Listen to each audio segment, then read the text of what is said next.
ಬೆಂಗಳೂರಿನಲ್ಲಿ ನೀವೇನಾದರೂ ನೆಲಮಹಡಿಯಲ್ಲಿ ವ್ಯಾಪಾರ ಮಾಡ್ತಿದ್ದೀರಾ? ಹಾಗಾದರೆ ಈ ಸ್ಟೋರಿನ ಮಿಸ್ ಮಾಡದೆ ನೋಡಿ. ನೀವು ಲೀಗಲ್ ಆಗಿ ವ್ಯಾಪಾರ ನಡೆಸ್ತಿದ್ರೂ ಕೂಡ ನಿಮಗೆ ನೋಟಿಸ್ ಬರುತ್ತೆ. ಯಾಕೆ ಅನ್ನೋದನ್ನ ಈ ಸ್ಟೋರಿ ನೋಡಿ ನಿಮಗೆ ಗೊತ್ತಾಗುತ್ತೆ. ಜೆಬಿಎ ಹೊಸ ನಿಯಮಕ್ಕೆ ಬೆಂಗಳೂರಿನ ಜನತೆ ಶಾಕ್.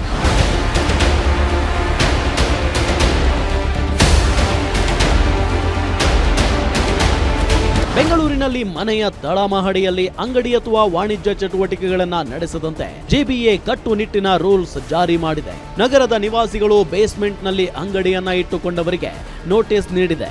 ಹೊಸ ನಿಯಮದಂತೆ ವಸತಿ ಪ್ರದೇಶದ ಬೇಸ್ಮೆಂಟ್ನಲ್ಲಿ ಯಾವುದೇ ರೀತಿಯ ವ್ಯಾಪಾರಕ್ಕೆ ಅವಕಾಶವಿಲ್ಲ. ಇದನ್ನ ಉಲ್ಲಂಘಿಸಿದ್ರೆ ಕಾನೂನು ಕ್ರಮ ಕೈಗೊಳ್ಳಲಾಗುತ್ತದೆ ಅಂತ ಜೆಬಿಎ ಅಧಿಕಾರಿಗಳು ಆದೇಶ ಹೊರಡಿಸಿದ್ದಾರೆ.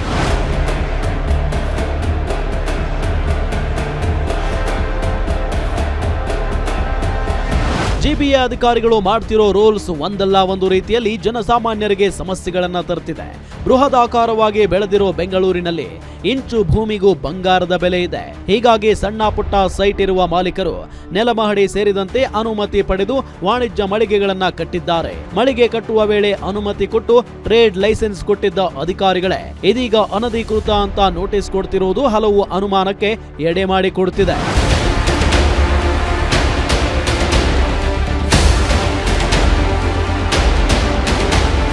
ಇನ್ನು ಜೆಬಿಎ ವ್ಯಾಪ್ತಿಯ 5 ನಗರ ಪಾಲಿಕೆ ವ್ಯಾಪ್ತಿಯಲ್ಲಿ ಎಲ್ಲೆಲ್ಲಿ ಬೇಸ್ಮೆಂಟ್ನಲ್ಲಿ ಮಳಿಗೆಗಳು ತೆರೆಯಲಾಗಿದೆಯೋ ಅಲ್ಲೆಲ್ಲ ಹೋಗಿ ಮಳಿಗೆ ಜಾಗದಲ್ಲಿ ಪಾರ್ಕಿಂಗ್ ಲಾಟ್ ನಿರ್ಮಿಸಿ ಅಂತ ಜೆಬಿಎ ಅಧಿಕಾರಿಗಳು ನೋಟಿಸ್ ಕೊಟ್ಟಿದ್ದಾರೆ.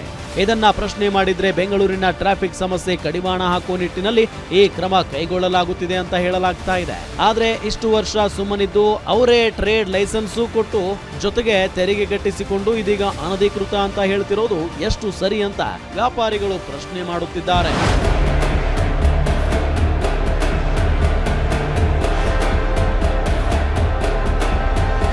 ಇನ್ನು ಮಹಾಲಕ್ಷ್ಮಿ ಲೇಔಟ್ ಸೇರಿದಂತೆ ಹಲವು ಕಡೆಗಳಲ್ಲಿ ನೋಟಿಸ್ ನೀಡಿ ಮಳಿಗೆಗಳನ್ನ ಖಾಲಿ ಮಾಡಿ ಅಂತ ಸೂಚಿಸಲಾಗಿದೆ. ಸದ್ಯ ಜೆಬಿಎ ಅಧಿಕಾರಿಗಳ ನಡೆ ವಿರೋಧಿಸಿ ವ್ಯಾಪಾರಿಗಳು ಕಾನೂನು ಮೊರೆ ಹೋಗಲು ಮುಂದಾಗಿದ್ದು ಅಂತಿಮವಾಗಿ ಯಾವ ಹಂತಕ್ಕೆ ತಲುಪುತ್ತೋ ಕಾದು ನೋಡಬೇಕಿದೆ. Ullas S Kiruvase, guarantee news, Bengaluru.